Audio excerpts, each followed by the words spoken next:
ICU, CCU, HDU, life support বা ventilation, এই শব্দগুলো আমরা শুনে থাকলেও সবাই কি বুঝি এগুলো আসলে কি? কোন পরিস্থিতিতে রোগীকে কোথায় নেওয়া হয়, শারীরিক অবস্থার কোন পর্যায়ে রোগীকে চিকিৎসক কোথায় রেফার করেন, সেখানে কি ধরনের চিকিৎসা দেওয়া হয়, এগুলো নিয়ে যে অস্পষ্টতা আছে তাই দূর করার চেষ্টা করা হবে এই ভিডিওতে।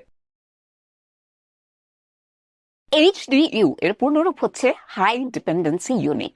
রোগীর অবস্থা বেশি খারাপ না, আবার স্বাভাবিকও না, অর্থাৎ অতিরিক্ত মনিটরিং প্রয়োজন, এমন অবস্থায় রোগীকে এইচডিইউ তে পাঠানো হয়। ওয়ার্ড বা কেবিন এবং আইসিইউ এর মাঝামাঝি যে অবস্থা সেটি হলো এইচডিইউ। রোগীর অবস্থার পরিমাপ হয় তার ভাইটালস দেখে, যেমন হার্ট রেট, রক্তচাপ, রক্তে অক্সিজেনের মাত্রা, কার্বন ডাইঅক্সাইড বেড়ে গেছে কিনা, অ্যাসিডের পরিমাণ কিরকম, লবণের মাত্রা, ইউরিন আউটপুট ইত্যাদি। এইসব যখন অস্বাভাবিক হয়ে পড়ে তখন প্রয়োজন হয় বিশেষ পর্যবেক্ষণের। কিছু সার্টেন ক্রাইটেরিয়া থেকে নির্ধারণ হয় রোগীর কোন লেভেলের স্পেশাল মনিটরিং লাগবে। একটা উদাহরণ দিয়ে বোঝানো যাক। ধরুন কারো জ্বর হয়েছে, সেই জ্বরের পেছনে অনেকগুলো কারণ থাকতে পারে, যেমন জ্বরটা ইনফেকশন থেকে হতে পারে, টাইফয়েড থেকে হতে পারে, সেপসিসের কারণেও হতে পারে। যদি এমন কোনো জটিল সমস্যা থেকে জ্বরটা আসে তার কারণে ভারসাম্য হারাতে পারে ভাইটালস গুলো, তখন অবস্থা বুঝে পরিস্থিতি অনুযায়ী সিদ্ধান্ত নেওয়া হয় রোগীকে কেবিন বা ওয়ার্ডে রাখা হবে নাকি এইচডিইউ তে পাঠানো হবে।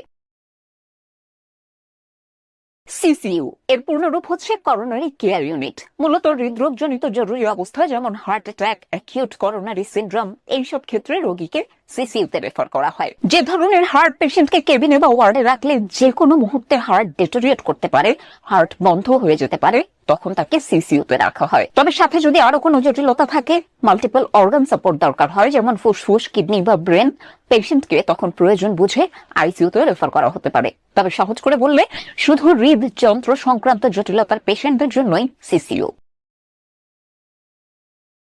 আইসিইউ এর পূর্ণরূপ হচ্ছে ইন্টেনসিভ কেয়ার ইউনিট। রোগীর যখন একাধিক অঙ্গের জন্য সাপোর্ট প্রয়োজন হয় সেই অবস্থার জন্য হচ্ছে আইসিইউ। কোন রোগী হয়তো এইচডিইউ তে আছে কিন্তু তাও তার অবস্থার অবনতি হচ্ছে, যেমন কিডনির সমস্যা, এমন এক পর্যায়ে তাকে ডায়ালাইসিস করতে হচ্ছে, অথবা ফুসফুস প্রয়োজন অনুযায়ী অক্সিজেন নিতে পারছে না, কার্বন ডাইঅক্সাইডের মাত্রা বেড়ে যাচ্ছে, তখন তাকে আইসিইউ তে নিয়ে প্রয়োজনীয় সব অঙ্গ সক্রিয় করার জন্য বাহ্যিকভাবে সাপোর্ট দেওয়ার প্রয়োজন হয়।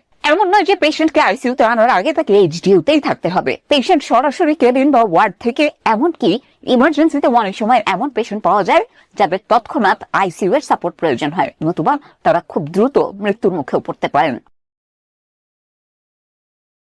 খুব সংকটময় পরিস্থিতিতে শ্বাসযন্ত্রের কার্যক্রম সচল রাখার প্রক্রিয়া হলো ভেন্টিলেশন। সাধারণ মানুষ যেটাকে বলে লাইফ সাপোর্ট। যে পেশেন্টের ফুসফুস খারাপ, অক্সিজেন নিতেই পারছেন না, অথবা যে পরিমাণ কার্বন ডাইঅক্সাইড বেরিয়ে যাওয়া উচিত তা একেবারেই বের করতে পারছে না,